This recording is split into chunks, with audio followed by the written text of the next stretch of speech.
Praise the lord. ఈ రోజు దేవుని వాక్యము, దేవుని యొద్ద నుండి పంపబడిన మనుష్యుడు. దేవుని యొద్ద నుండి పంపబడిన ఒక మనుష్యుడు ఉండెను.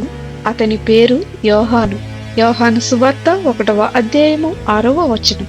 దేవుని చిత్తమును నడిపింపును తెలుసుకోవడానికి ఏ ప్రవక్తయు దీర్ఘదర్శియు లేక, దేవుని చిత్తమును ఆయన స్వరమును ఆలకించుటకు ఆనాడు ఇశ్రాయేలీలు దేవుని వాక్యపు వెలుగులేక అల్లాడుతుండగా, అనేకులు దేవుని చేత నియమింపబడకపోయినను వారి ఇష్టానుసారంగా దేవుని మాటలు పలుకుచు ప్రజలను మరింత దుఃఖములోనికి, శ్రమలలోనికి నడిపిస్తున్న సమయంలో దేవుని యొద్ద నుండి పంపబడిన ఒక మనుష్యుడు వచ్చెను.